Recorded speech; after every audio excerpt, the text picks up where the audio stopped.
Robert ಚಿತ್ರದ ಬಳಿಕ ನಟ ದರ್ಶನ್ ಅವರು ಯಾವ ಹೊಸ ಚಿತ್ರವನ್ನು ಆರಂಭಿಸಿಲ್ಲ.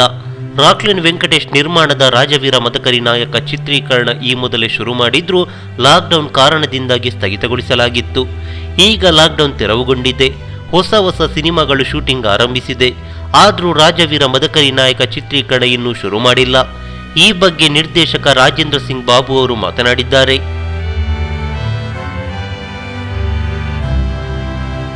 ಈಗಿನ ಪರಿಸ್ಥಿತಿಯಲ್ಲಿ ರಾಜವೀರ ಮದಕರಿ ನಾಯಕ ಶೂಟಿಂಗ್ ಶೀಘ್ರದಲ್ಲೇ ಆರಂಭವಾಗುವುದು ಕಷ್ಟ ಎಂದು ಸ್ವತಃ ಹೇಳಿದ್ದಾರೆ. ಇದೊಂದು ಐತಿಹಾಸಿಕ ಚಿತ್ರ ಆಗಿರೋದ್ರಿಂದ ಪ್ರತಿದಿನ ಶೂಟಿಂಗ್ ಸೆಟ್ನಲ್ಲಿ 400ರಿಂದ 500 ಜನ ಕೆಲಸ ಮಾಡಬೇಕು. ರಾಜನ ಕತೆ ಅಂದರೆ ಅಲ್ಲಿ 100 ಸೈನಿಕರು ಇರಬೇಕು. ಇಷ್ಟು ದೊಡ್ಡ ಮಟ್ಟದಲ್ಲಿ ಪ್ರೊಡಕ್ಷನ್ ಇಟ್ಟುಕೊಂಡು ಈ ಕೋವಿಡ್ ನಿಯಮದಲ್ಲಿ ಚಿತ್ರೀಕರಣ ಮಾಡುವುದು ಅಪರಾಧ ಕೆಲಸ ಎಂದು ತಾತ್ಕಾಲಿಕವಾಗಿ ಶೂಟಿಂಗ್ ಅನ್ನು ಮುಂದೂಡಲಾಗಿದೆ. ಕೋವಿಡ್ ಪರಿಸ್ಥಿತಿ ಭವಿಷ್ಯದಲ್ಲಿ ಹೇಗಿರಲಿದೆ ಎನ್ನುವುದು ನಿರ್ಧರಿಸಲು ಸಾಧ್ಯವಿಲ್ಲ. ಈಗಾಗಲೇ ಅನೇಕ ಕಡೆ ಸೋಂಕು ಹರಡಿದೆ. ಕೇರಳದಲ್ಲಿ ಹೆಚ್ಚು ಕೇಸ್ ಪತ್ತೆಯಾಗಿದೆ. ವಿದೇಶಗಳಲ್ಲಿ ಮತ್ತೆ ಲಾಕ್ಡೌನ್ ಮಾಡಲಾಗ್ತಿದೆ. ಇಂತಹ ಸಂದರ್ಭದಲ್ಲಿ ಆತುರಕ್ಕೆ ಬಿದ್ದು ಶೂಟಿಂಗ್ ಶುರು ಮಾಡಿದ್ರೂ ಅದರಿಂದ ಚಿತ್ರದಲ್ಲಿ ಕೆಲಸ ಮಾಡುವವರಿಗೆ ಅಪಾಯವಾಗಬಹುದು ಎಂಬ ಆಲೋಚನೆ ದೃಷ್ಟಿಯಿಂದ ಸದ್ಯಕ್ಕೆ ಶೂಟಿಂಗ್ ಟೇಕ್ ಆನ್ ಮಾಡದಿರಲು ನಿರ್ಧರಿಸಲಾಗಿದೆ ಎಂದು ನಿರ್ದೇಶಕ ರಾಜೇಂದ್ರ ಸಿಂಗ್ ಬಾಬು ಖಾಸಗಿ ಸಂದರ್ಶನವೊಂದರಲ್ಲಿ ತಿಳಿಸಿದ್ದಾರೆ.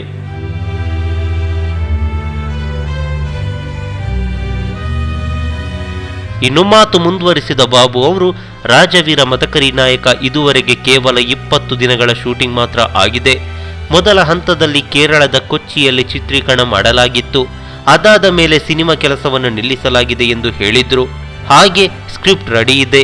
ಕಲಾವಿದರು, ತಂತ್ರಜ್ಞರು, ನಿರ್ಮಾಪಕರು ಎಲ್ಲರೂ ಸಜ್ಜಾಗಿದ್ದೇವೆ. ಆದರೆ ಕರೋನಾ ಪರಿಸ್ಥಿತಿಯನ್ನು ಹೇಗೆಂದು ನಿರ್ಧರಿಸಲು ಸಾಧ್ಯವಾಗ್ತಿಲ್ಲ. ಎಲ್ಲರ ಭದ್ರತೆ ಮುಖ್ಯ. ಶೂಟಿಂಗ್ ಇವತ್ತಲ್ಲ ಅಂದ್ರೂ ನಾಳೆಯಾದ್ರೂ ಮಾಡ್ಬೋದು. ಈಗ 3ನೇ ಅಲೆಯ ಭೀತಿ ಹೆಚ್ಚಿದೆ. ಇಂತಹ ಸಮಯದಲ್ಲಿ ಮುಂದಾಲೋಚನೆ ಇಲ್ಲದೆ ಶೂಟಿಂಗ್ ಶುರು ಮಾಡಿ ಏನಾದರೂ ಅಪಾಯ ಆದರೆ ಅದರಿಂದ ನಮ್ಮವರಿಗೆ ನಷ್ಟ.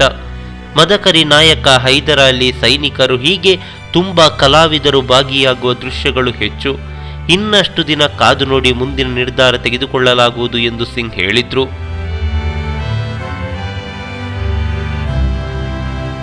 ರಾಜವೀರ ಮದಕರಿ ನಾಯಕ ಸಿನಿಮಾ ಕನ್ನಡ ಚಿತ್ರರಂಗದ ಮೈಲುಗಲ್ಲು ಆಗಬೇಕು ಎಂಬ ಆಸೆಯನ್ನು ನಿರ್ಮಾಪಕ ರಾಕ್ಲೈನ್ ವೆಂಕಟೇಶ್ ಮತ್ತು ನಟ ದರ್ಶನ್ ಅವರು ಹೊಂದಿದ್ದಾರೆ.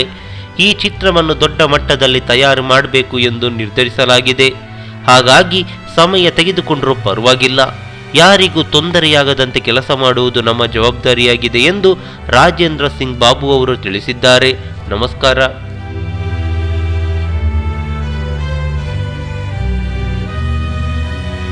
ಈ ಮಾಹಿತಿ ನಿಮಗೆ ಇಷ್ಟವಾಗಿದ್ದರೆ ಲೈಕ್ ಮಾಡಿ, ಶೇರ್ ಮಾಡಿ. ಹಾಗೆ ನಮ್ಮ ಕೋಸ್ಟಲ್ ಕನ್ನಡ ಯೂಟ್ಯೂಬ್ ಚಾನಲ್ಗೆ ಸಬ್ಸ್ಕ್ರೈಬ್ ಮಾಡಿ. ನಮ್ಮ ಹೆಚ್ಚಿನ ಅಪ್ಡೇಟ್ಸ್ಗಳಿಗಾಗಿ ಕೋಸ್ಟಲ್ ನೆಟ್ವರ್ಕ್ ಇನ್ಸ್ಟಾಗ್ರಾಮ್ ಪೇಜ್ ಹಾಗೆ ಫೇಸ್ಬುಕ್ ಪೇಜ್ಗೆ ವಿಸಿಟ್ ಮಾಡಿ. ಧನ್ಯವಾದಗಳು.